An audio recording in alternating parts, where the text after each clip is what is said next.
안녕하십니까. 예, 반갑습니다. 지난 시간에 우리는 기고 2세가 그 영적 사다리를 4단계로 설명했는데 이것을 아주 쉽게 비유를 들어서 설명했다고 말씀드렸습니다. 즉 음식의 비유인데 영적 사다리의 4단계는 첫 번째 독서, 두 번째는 묵상, 세 번째는 기도, 네 번째는 관상입니다. 이것을 음식의 비유로서 이렇게 설명했습니다. 즉 우리가 음식을 먹을 때 제일 처음 먹고자 하는 음식을 집어서 입에 가져오는 것, 여기까지가 독소에 해당되고, 입에 넣어진 음식은 이제 씻게 되죠. 분쇄를 하게 되는데 분쇄하는 이 단계가 두 번째 묵상의 단계에 해당되고, 분쇄하다 보면은 씹으면 씹을수록 맛을 느끼게 되는 그 단계가 세 번째 기도의 단계에 해당되고, 그리고 다 분쇄된 음식물은 삼키면은 우리의 피와 살이 하나됨의 경지로 넘어가잖아요. 그것이 바로 관상의 단계라고. 마찬가지로 독서를 통해서 우리가 한 말씀을 선택하고 그 말씀을 끊임없이 되뇌임, 묵상, 암송, 수행을 하다 보면 말씀의 깊은 의미를 깨닫게 되고, 또 그 깊은 말씀의 현존 안에 머무는 단계, 이것이 이제 관상의 단계입니다. 그리고 이러한 4단계, 기고가 이야기했던 이 4단계는 서로 긴밀히 연관되어 있다는 겁니다. 그래서 독서는 마지막 단계인 관상으로 자연스럽게 넘어가야 참된 그 결실을 이제 맺을 수 있게 되겠죠. 또 관상은 처음에 성경 독서로부터 와야지 참된 결실을 맺을 수 있게 됩니다. 그리고 묵상이 없는 기도는 우리로 하여금 쉽게 그 무미건조함이라든지 또 냉담함에 떨어지게 할 수 있습니다. 묵상이 더 높은 기도나 관상의 단계로 넘어가지 못한다면 참된 열매, 그것은 기대할 수가 없게 됩니다. 그리고 셋째 단계인 기도는 이 기도의 단계에서 열정적으로 기도를 하게 될 때 우리는 더 높은 네 번째 단계인 관상으로 다다를 수 있음을 직시할 필요가 있습니다. 만약 누군가가 기도하지 않고 바로 관상에 이루고자 한다면 그것은 가능합니까? 불가능합니까? 가능하다, 불가능하다, 이렇게 단정적인 표현보다는 거의 불가능하다, 이런 표현이 더 적합합니다. 왜냐하면 우리의 영적 여정이란 딱딱 이렇게 수학 공식처럼 되지가 않아요. 그리고 성령은 각 사람들에게 다 다르게 역사하실 수 있습니다. 그래서 이런 여지를 남겨두기 위해서 영성생활에서는 그런 단정적인 표현보다는 거의 불가능하다, 이런 표현이 더 적합한 것 같습니다. 한마디로 기도는 독서나 묵상으로부터 분리된 것이 아니고 서로 긴밀히 연관되어 있습니다. 또한 그것은 관상을 향해야 한다는 사실입니다. 기도란 이러한 영적 사다리 밖에 있는 것이 아니라 철저히 영적 사다리 있죠. 4단계의 범주 안에 있게 됩니다.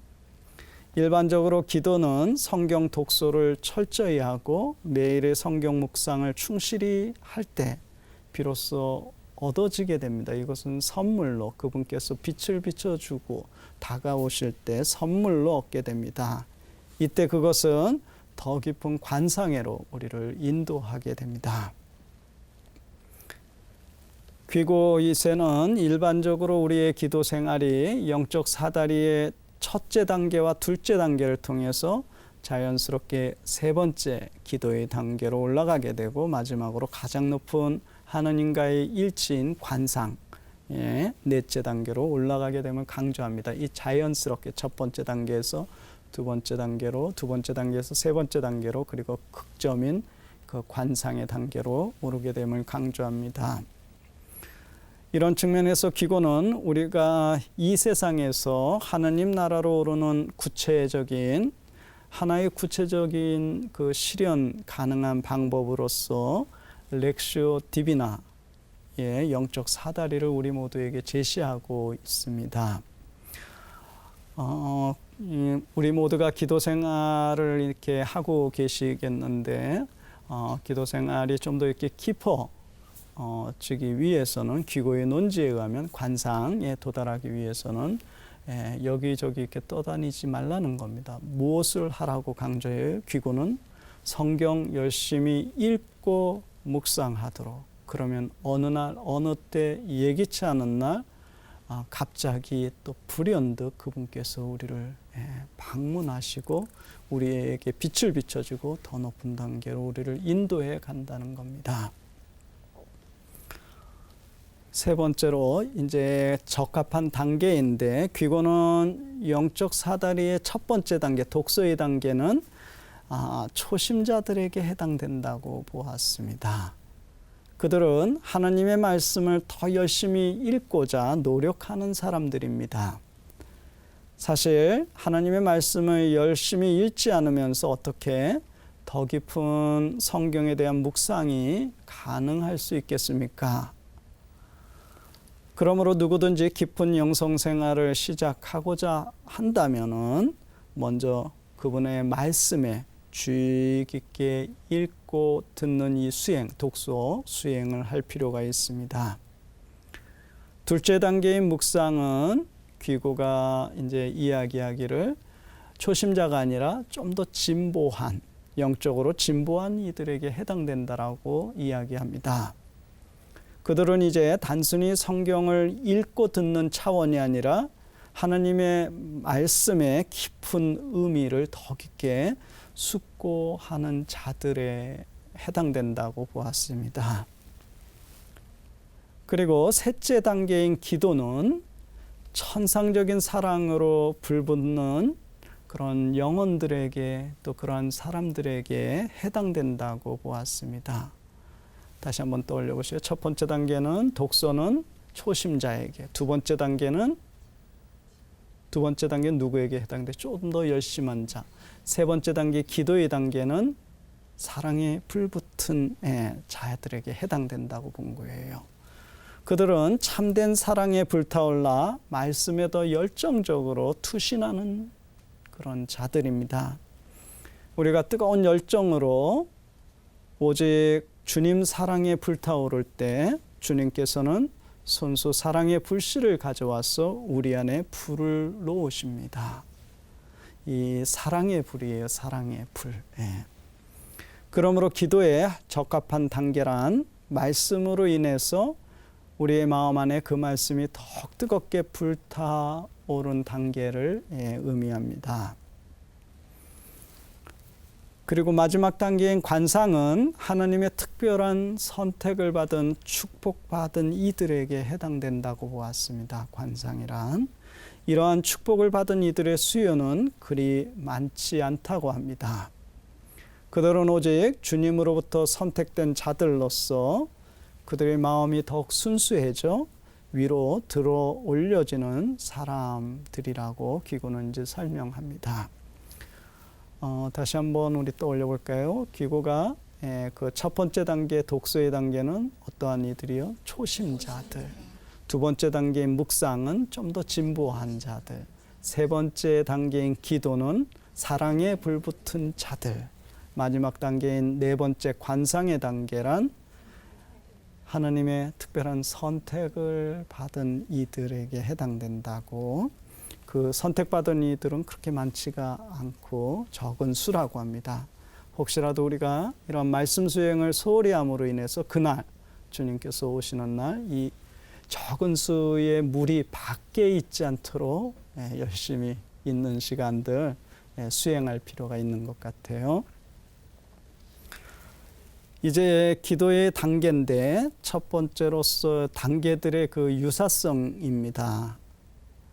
우리는 이미 앞에서 그 영성신학에서 말하고 있는 기도의 여러 단계들을 이제 살펴보았는데, 그렇다면 기고가 영적 사다리에서 언급하고 있는 셋째 단계인 기도는 영성신학에서 말하고 있는 기도의 단계들 가운데 대체 어디에 해당될까요? 이 문제는 그렇게 쉽게 이렇게 말할 수 있는 것은 아닌 것 같습니다. 왜냐하면 귀고의 영적 사다리는 구체적인 하나님의 말씀을 통해 하나님께로 나아가는 영적인 길인 반면에 영성신학에서 언급하고 있는 기도의 단계들은 일반적인 영적 여정을 통해 하나님과의 깊은 일치로 나아가는 길을 제시하고 있기 때문입니다. 이렇게 말하니까 좀 복잡하죠. 한마디로 말하면 귀고가 이야기하고 있는 것은 하나님 말씀을 가지고 이제 독서를 통해서 묵상을 통해서 기도로 넘어오지만은 영성신학에서는 꼭 말씀이 아니라는 겁니다. 그러나 이러한 두 길을 자세히 살펴보면 어떤 유사성을 우리가 조금 발견해낼 수가 있습니다. 귀고 2세가 설명하고 있는 영적 사다리의 그 첫 번째 단계인 독서는 고대 수도자들에게 있어 그것은 바로 능동적인 독서의 수행이었습니다.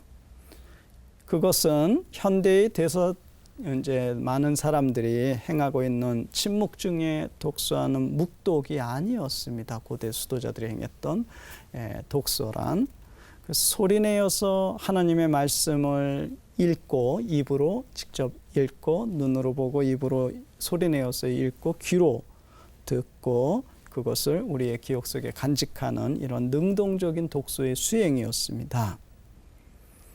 아우구스티누스는 이러한 독서가 이미 독서와 기도를 분리시키지 않고 이러한 독서 자체가 이미 기도 행위 자체임을 강조하기도 했습니다. 이런 측면에서 보면 귀고의 첫째 단계인 독서는 영성신학에서 언급하고 있는 기도의 단계 중에서 첫째 단계인 이 구성기도 있죠. 소리내어서 하는 구성기도의 단계에 가깝습니다. 정확히 이 단계에다 똑같이 이야기할 수 없지만은 그 단계에 가깝습니다. 그리고 귀고가 둘째 단계에서 묵상을 추론적인 의미로 이제 설명하고 있는데 이것은 영성신학에서 언급하고 있는 그 묵상의 단계와 비슷합니다.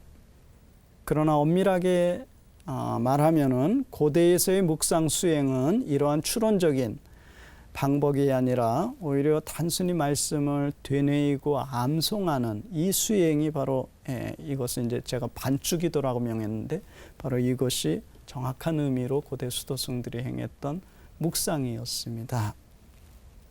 이 면에 있어서 귀고는 묵상의 개념을 현대의 추론적인 의미로 이렇게 설명을 하고 있습니다. 저는 이러한 귀고 2세의 논지에 동의하지 않습니다. 이제 귀고가 이야기하고 있는 셋째 단계인 기도는 영성신학에서 구분하고 있는 기도의 단계 중 어디에 해당될까? 귀고는 기도의 단계를 설명하면서 그것은 그분을 향하는 마음의 봉헌임을 특별히 강조했습니다. 아마도 이것은 영성신학에서 설명하고 있는 기도의 단계 중에서 셋째 번, 정감의 기도와 그리고 네 번째 단순성의 기도에 가깝다고 저는 이제 봅니다. 이것은 이미 인간의 능동적인 측면만이 강조되기보다는 오히려 인간의 수동적인 측면이 강조되기 시작하는 부분으로서 성령에 의해서 우리의 마음에 변화가 일어나기 시작하는 그런 단계들입니다. 정감의 기도는 이제 자연스럽게 사랑의 마음이 일어나기 시작하는 단계이며 또 이 단순성의 기도는 완전한 관상의 경지는 아니지만 단순히 주님께 대한 응시의 기도로서 이 아빌라의 데데레사 있죠. 이분은 이것을 습득된 잠심의 기도라고 표현하기도 했습니다. 이 단계는 수독적 기도와 신비적 기도 사이에 위치하고 양쪽을 이렇게 연결해 주는 그런 다리 역할을 하고 있습니다. 이러한 단순성의 기도로부터 이제 이 영혼은 더 높이 들어 올려져서 온전히 주님께로 향하게 되는 최고의 그 경지적 관상의 단계로 넘어가게 됩니다. 그리고 마지막으로 귀고가 이야기하고 있는 사다리의 맨 마지막 단계인 관상은 영성신학에서는 아주 구체적이고 세부적으로 여러 단계들로 설명하고 있습니다. 즉 영성신학에서는 관상을 세부적으로 주부적인 관상, 그리고 정적의 기도, 일치의 기도, 수능일치의 기도, 또 변형일치의 기도로서 이렇게 세부적으로 구체적으로 설명하고 있습니다. 이 부분은 아마 관상 부분에서 우리가 언급하게 될 겁니다. 오늘 강의는 여기까지 하고 다음 시간에 이어서 계속 설명하도록 하겠습니다. 감사합니다.